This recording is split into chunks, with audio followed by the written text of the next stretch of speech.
I'm Andrew Moran, Ellen's economics correspondent. Very, very rocky. Death by government. Drain the swamp. Hello and welcome to a special edition of Liberty Nation's Swamponomics videocast. I'm Andrew Moran, Liberty Nation's economics editor. We were told that 2022 was a terrific year for the labor market. 4.5 million new jobs, annual wage growth of about 5%, and employers desperate to hire workers with more than 10 million new jobs available. Indeed, it was the lone bright spot at a time when everything seemed like hellfire and brimstone. But is this a serious analysis of what really happened in the US labor market over the last year? And what can we expect in 2023?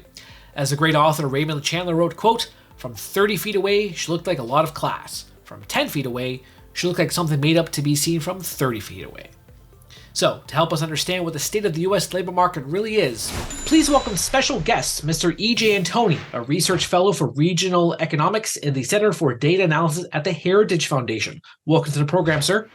Thank you for having me. So before we get a bit deeper into the numbers, what was your take on the labor market in 2022? Currently, the numbers 4.5 million new jobs. This seems like a terrific economic landscape. What's your take?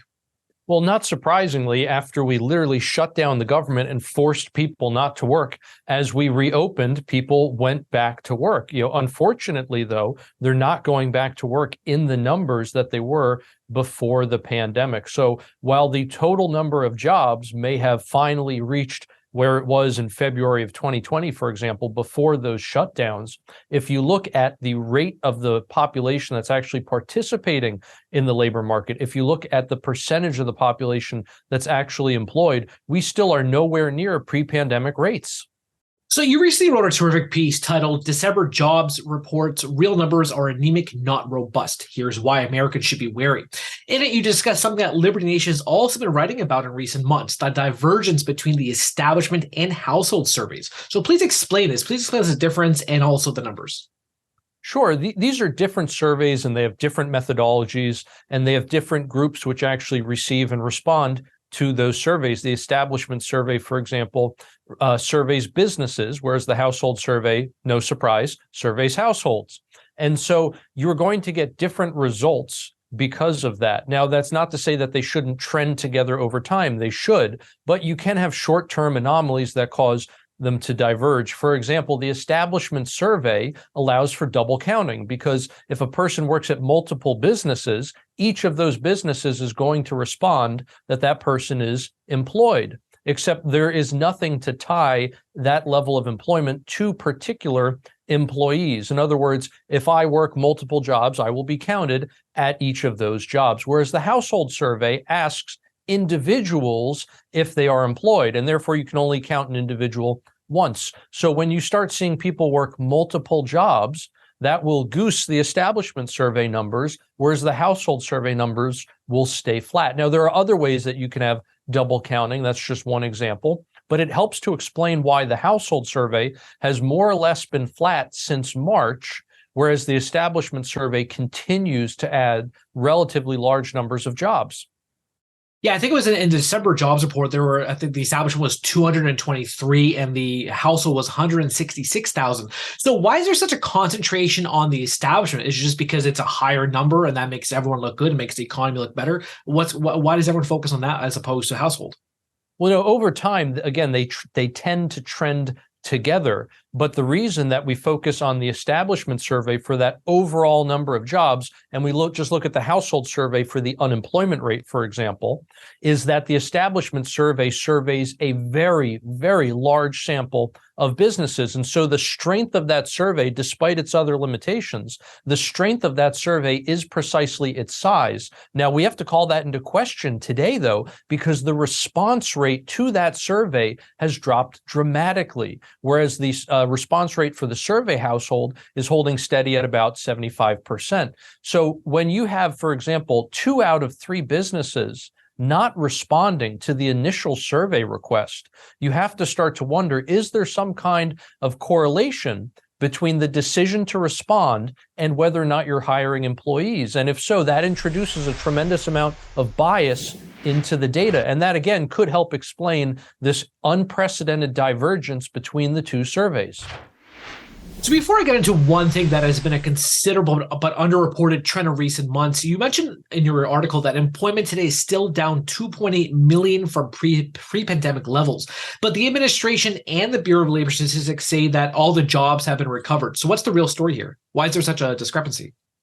Well, we have to remember that the population has been growing. And so if you look at labor force participation rates, if you look at the population to employment ratio, what you find is that we have a significantly smaller portion of the population of the labor force actually either looking for work or working.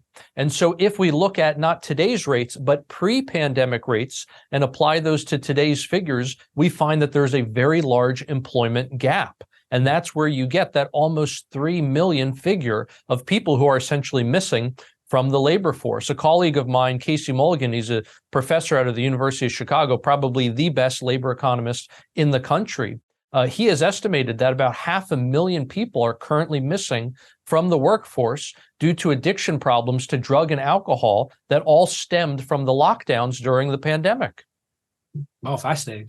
The one thing in the December jobs report that was alarming was the lack of full-time employment growth and the significant increase in part-time jobs. Since March, full-time employment has actually declined nearly 300,000 jobs. So typically you see before recession, as we saw during the 2008-2009 financial crisis, part-time jobs are on the rise, and then layoffs happen amid a recession. So are we repeating history here? Are we about to embark upon another labor crisis and then a recession?